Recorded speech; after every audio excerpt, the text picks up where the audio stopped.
The one thing that seriously changed the way our garden produced crops, how good our crops looked, and how easy overall gardening was as simple as... Now, before we get into that best tip of all, let's go ahead and start with what I feel is still the most important, and that is deciding where to put your garden. Now, don't get me wrong, you don't have to plant directly in the ground. There's tons of people that live in the city that are planting in all kind of different containers and having tons of success. But however, and wherever you decide to grow your food, always make sure it's a wide open space with tons of sunlight. So remember, the more sunlight your veggie garden gets, the better you're going to be. Now, the next best tip I wish somebody would have told me, would have saved me a lot of money, was natural composting at home. And there's a lot of ways you can do that. And one of the biggest ways most of us overlook is leaves. Leaves are free and they're almost on any property, and they add a whole lot of carbon to your soil.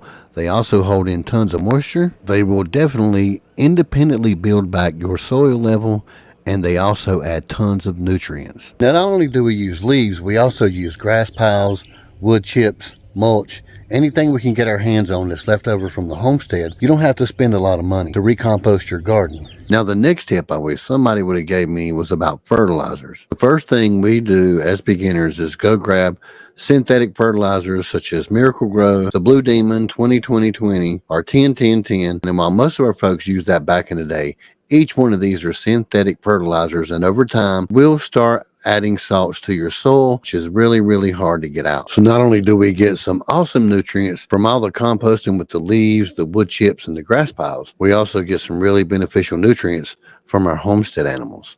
Now, one of the best natural fertilizers you can get is rabbit manure. You can throw that stuff right on the vegetable garden while you're growing in it during the summertime. Stay away from the rabbit urine, though. Now, for the really awesome hot compost that you can use all through the wintertime is obviously cow manure, raw horse manure, and let's not forget the best natural fertilizer of all time is chicken manure.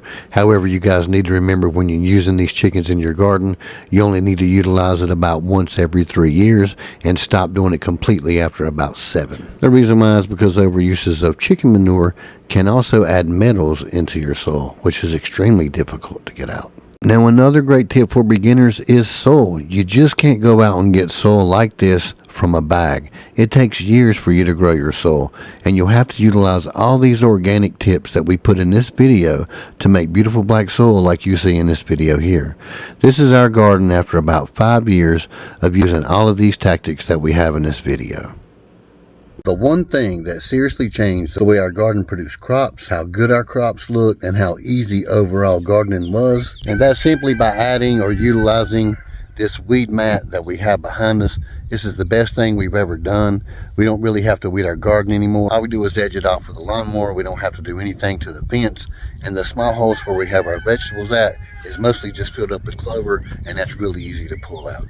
Best decision we've ever made, other than our drip tape, is this black weed matting. Now, as you can see, we do have it spiked down. What we do is we undo the staples or stakes. They're 14-inch driveway stakes, and we roll all of this stuff back up to the end of the garden, and we throw our leaves and fertilizer, compost down, and then once it's done, we roll it out, cover it all back up, spike it back down.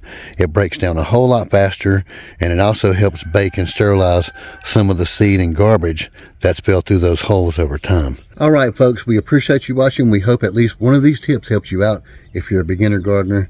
Thank you guys for watching. As always, we'll do our best to see you on the next one. You guys keep on keeping on.